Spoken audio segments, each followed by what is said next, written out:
Hello, we've had a wee move about again. You're now over there, which means you get to see this wall. So if you have any ideas about what I could put on that wall to fill that blank space, that would be much appreciated because I think this would look nice with a nice shirt or something like that up on the wall. We'll think of something though. Let's get into this episode.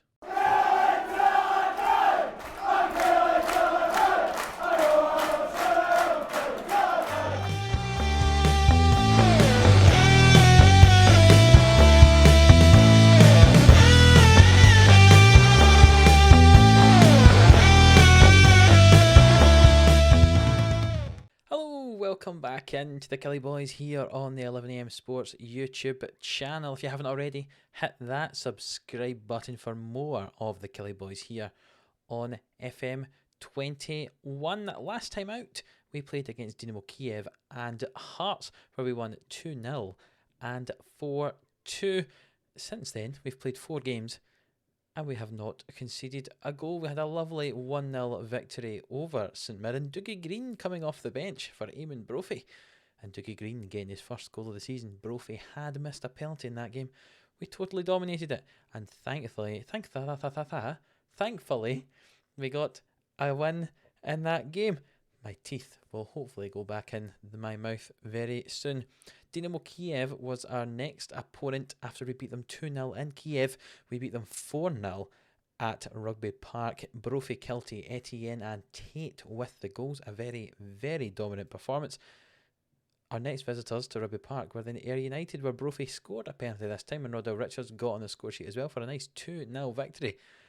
And then what was one of the most confusing games I think I've played in Football Manager this year, Hamilton. We went to Hamilton, 0-0 draw. They had a man sent off after 34 minutes. We totally dominated the ball, the shots, the game, but somehow we did not score a goal. We did keep a clean sheet though against 10-man Hamilton, so that's 4 clean sheets in a row since we last saw you. Hopefully we can continue that form, defensive form anyway, into the next 2 games against Sparta Prague tonight and against Celtic.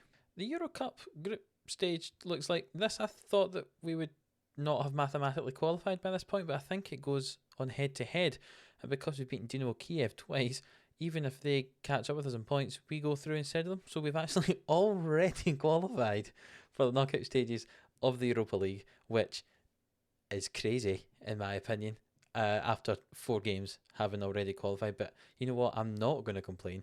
Definitely going to take that. Fantastic.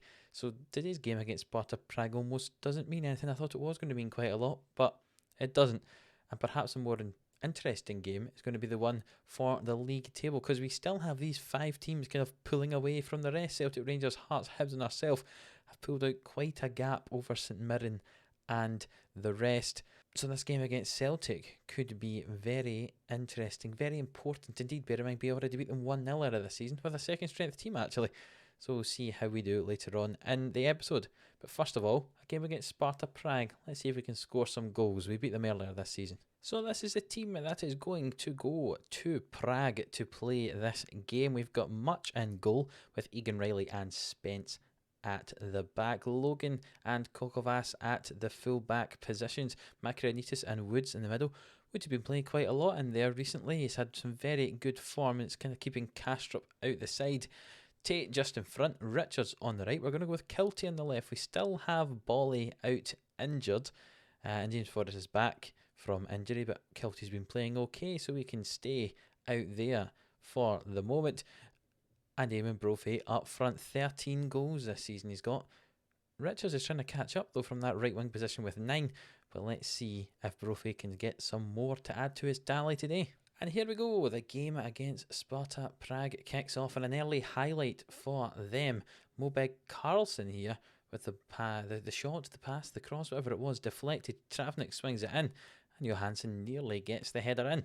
Much plays the ball out, short goal kick to Egan Riley, who's been playing in at centre back when Etienne's been recovering from that injury. Remember, Etienne has come back, as we remember, but he actually was having a little bit of a niggle again, so he's taking the day off here. Tate finds Brophy though as we come forward, and Richards, and that's a thumping strike. Goodness me, what a goal. Rodell Richards at the 10th of the season, trying to catch up with Eamon Brophy's 13. See Dylan Tate here, he has been a player I've been very impressed with this season. I must say, and last season as well. Brophy there gets the ball, and Richards right in the top corner, 1-0. As Sparta Prague have got the ball here deep in our half. Johansson with it now, Donnarumma, and it's a good save from Much. I'm not quite sure what this kind of attempt at a parry was. It was very strange indeed, but he got the save in anyway, and we've cleared the corner. Brophy could come away with the ball here though. This could be a breakaway. I did not think this was going to be one of our chances, but Brophy one-on-one with that defender, and it's a good challenge in the end, but Kiltie gets the ball back, gets past his man, but it's a foul, no advantage from that. Oh, we didn't even get to see the highlight after that. It's disappointing. And Kokovas throws this ball, and Kiltie flicks it on. Brophy heads it in. There we go. Throw in, head it on, head it in. That's all we got to do. And Brophy gets his 14th goal of the season, the second for Kilmarnock in this game. Here we go. You see Kokovas throws that in.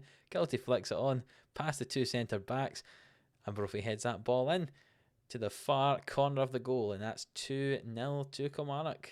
And at half time, it still is 2-0. A very dominant performance so far from us. The team look inspired with that team talk. 60% possession and 2-0 we lead. About some early changes, Makaronitis and Kiltie have come off for... Who have they come off for? Kastrup and Forrest. And we'll see what happens here. Long ball forward from Kokovas to Brophy, and Brophy dinks that pass. He didn't even need to dink it. He'd already got round the keeper. He didn't need to, but he just did it anyway. A beautiful finish there from him, Brophy. 15th goal of the season. See Kokovas here with a nice long ball forward. Brophy gets in behind the defence, and Brophy actually gets round the keeper. He doesn't need to do the dinking. He could just slot that in the corner, but he chose to dink it, and I like his style. That's 3-0 to Kilmarnock. Kastrup has the ball here for us to Woods now. Is anything going to come from this highlight? Woods and Kastrup was passing the ball between themselves here. Egan Riley got involved, but Woods loses it, and Malinsky with the ball through to Travnik, and it's a great sliding challenge from Egan Riley to get his teammates out of trouble there. And we're going to bring Etienne on. He was kind of struggling with fitness. We'll bring on for 10 minutes to finish the game out. Here Egan Riley slides out to right back, and Logan had come off. But there's no more highlights here. It looks to finish this game, and it's a 3-0 win for Kilmarnock against Sparta Prague, solidifying our place.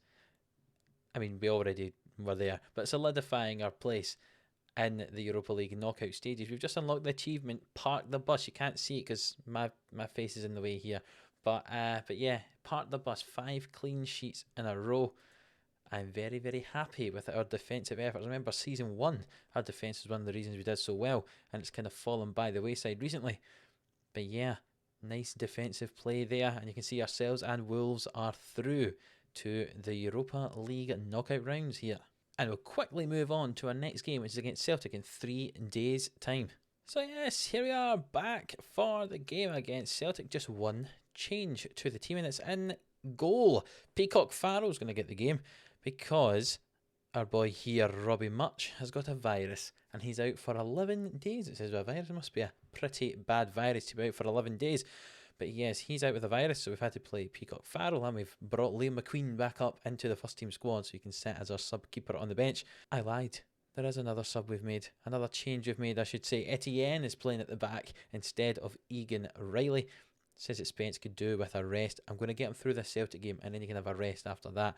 I want my 2 best central defensive players in the game for this one here. So the team is Peacock Farrell in goal with Etienne and Spence at the back. Logan on the right side of defence and Kokovas on the left side. Makaronitis and Woods in the middle with Tate just in front. Richards on the right. Kiltie getting the game again on the left over Forrest. And Brophy up top after his couple of goals in the last game. Hopefully he can get some more here. And if we can keep our defensive capabilities as good as it has been, maybe 6 clean sheets in a row. So here we go. The game kicks off at the Rugby Park against Celtic. We won 1-0 last time we played them. Let's see if we can win again. Tate with the free kick, he swings it in, and Klassen holds onto it there for Celtic. I assume he's going to kick the ball out. He is indeed, but Kokovas heads it clear. Logan's got the ball now. Plays it forward to Tate and into Richards, and this could be a chance for Kilmarnock here. Richards with the ball down the right, and instead is challenged, and it could be a Celtic chance. No, it's going to be a Kilmarnock chance. Logan's got it into Tate. End to end, not quite, but certainly changing possession. Kokovas gets it into Kiltie. Well, he hit it. He finds Kokovas again. Into Tate. Well, he hit it. Kokovas into Logan. The fullbacks combining. Oh, and it's just come off the post. What a great effort from Cammy Logan there. It's a throw in here deep inside the Kilmarnock half for Celtic, but it's headed clear eventually. Turnbull plays the ball into Christie. They've got a lot of men in the middle here. One of those is Christie, who receives the ball back from Mauro Jr. And it's 1-0 Celtic after half an hour. Defenders did not quite track their man there, and disappointingly we go down. You see Christie here. No one tracks him as he runs through. Looks like it should have been Makrianitis following Christie back there, and he did not, and it was 1-0 Celtic. They're checking for offside. He was nowhere near offside. But a chance from the immediate kick-off. Let's see what happens here. Kiltie's got the ball on the left-hand side, finds Tate and Spence plays it to Brophy, who heads it back to Tate. What could happen here? He goes down the right-hand side. Makrianitis. Logan had made a move forward, but the pass was not found. Etienne plays it through to Tate. Can he cut the ball back? He goes outside, plays it into Woods. Oh, and that's unfortunate. It bounces off the defender and into the corner of the goal. Not going to complain though. Woods with his second of the season. And all in all, I think looking at the statistics, it's fair to say we probably deserve to get a goal as well. We didn't deserve to be behind. Woods hits it and it just bounces off the defender and goes in. There's a chance that Brophy might have been interfering with the goalkeeper there, but we're not going to worry about that. And at half time, it's 1-1, a fairly even game so far. I think it's fair to say we've had a little bit more of the ball. But here's another chance for Celtic almost immediately into the start of the second half. Tate gets the ball, though, plays to Brophy, finds Richards. Can he find Brophy? Come on, there's loads of space here. Can he finish? He finds Richards. Oh, we're passing about so much. And Kiltie with a beautiful finish. That is some of the most fantastic passing play I've ever seen. Look at how many passes back and forth there was here. Richards one touch, two is a pass. Brophy one touch, the second and the third is a pass to Richards. A one touch pass to Kiltie, and it's a great finish in that near post. What a breakaway from Kilmarnock there. We're a team that's so used to playing with possession. You don't get to see how fast we are normally on the break. In that instance, we did get to see it, and it was a beautiful goal, but straight from the kick-off, there's a chance here for Celtic. And the last time there was a chance from kick-off, we scored a goal, and Celtic have done the same. What a finish for David Turnbull. That's absolutely ridiculous. How on earth has he volleyed in from 25 yards? Oh my goodness me.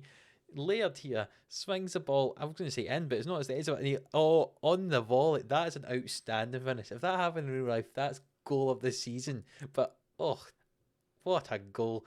You know, you can't really complain if you concede a goal that's as beautiful as that, can you? And Celtic have got a highlight here again. Turnbull, that beautiful goal scorer. Oh, and the ball was swung in. I didn't even get to be ahead of my commentary there. And Tikpeti scores the goal, his second of the season after the cross from Mauro Jr. His second assist for Junior there. You see here, just a nice pass into Turnbull. Junior swings this ball in and just not tracked back by Kokovas there. And that's 3-2 to Celtic. Our clean sheet definitely not happening here. We need to try and see if we can get another goal to get back into this game. And we've got a throw in. And Logan throws it into Richards, who gets challenged. But Etienne heads it to Makrianitis and back to Etienne and Spence here at the back. And Etienne again, can he find the midfielder? He can. And Woods passes it straight to Ponce, and Christie's got the ball here. And oh, that's a bad challenge from Makrianitis. And it's a red card. And he's kind of thrown us under the bus here. I'm going to go to one of our very strange formations that I had created. It was a 5-2-3 formation here with a shadow striker. Kind of as a defensive one if we need to use it. But what we're going to do is just play it with 4 at the back instead. So basically we lose our striker, but Richards can move over into that shadow striker role in this formation. The attacking midfield, he becomes a shadow striker, so he'll push forward there. Tate drops back into the gap that has been left by Makrianitis there in the playmaker role, and Forrest can come on for Brophy on the right hand side. I hope we can do this. Can we? I don't even know what I'm wanting to do now. We're a goal down, but also a man down. It'd be good to try and get an equaliser, but at the same time, I don't really want to concede a lot more goals. Let's see what happens here. It is a highlight for Celtic first of all. Hickey with the ball. He finds Davies, and they've scored another goal. So the answer is definitely not going to be win the game. It's just going to be try not to lose the game. I think 4-2 to Celtic. Well, not so much try not to lose the game, but try not to concede too many more goals. We're already 2 down here and there's still 20 minutes to go against a very good Celtic side. Davies with the goal there. And one more highlight here for Celtic, it looks like. The ball swung. What a save from Peacock Farrell there. That was very close range, that attempt was from Celtic there. A corner kick. Will they score from this? They won't. It's cleared by Kokovac. And it looks like we're going to lose this game at 4-2. I suppose when you go down to 10 men, when you're already a goal down, you can't complain if you end up losing the game. Could I say that Makarinitis has thrown that game away from us for us? Very possibly. We had a chance to come back, but certainly not with 10 men. Poor disciplinary performance from Makarinitis. But all in all, can't be too disappointed with the rest of the team. They did okay.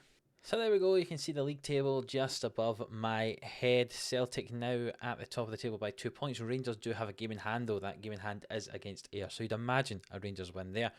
So the two of them could be a few points ahead. Hearts are on 30 points and Hibs are equal with us on 26. Still a kind of top 5 happening there, and a wee gap down to St Mirren and the teams below. But all in all, a disappointing loss to Celtic. I know you can't say that. Really, Celtic are the champions of the league, but we would have liked to have beaten them. So after 5 clean sheets in a row, we concede 4 in the one match against Celtic, and that's very disappointing indeed. I think we're going to try and batter through most of December here and try and get to January, see if we make any signings and see who we get in the Europa League knockout round draw. It'll be the first knockout round, won't it? That's the way it works. So I won't show you that last game against Wales because, to be honest, it doesn't really mean anything. And unless I win something like 8-0, we're not going to overtake them to get to first place. Remember, they beat us 7-2 the last time, so I don't imagine it's going to be much better this time round, to be honest. So we'll come back here in January, towards the end of January, and see what's going on in terms of transfers. So we'll come back for the St Mirren game and the Ayr game there. 2 away games. In fact, you can see all of our games in January at the moment are away from home. We play Hearts in the 4th round of the Scottish Cup, then Hearts in the league, and then St Mirren in Ayr. So we'll bring you St Mirren Ayr. We haven't seen a game against Ayr live for a while, so we can see an Ayrshire derby in the next episode. If you are looking forward to that Ayrshire derby in the next episode, do leave this video a like if you've enjoyed what you've seen so far and are looking forward to that. Subscribe to the channel if you haven't already. And until the next one, see you then.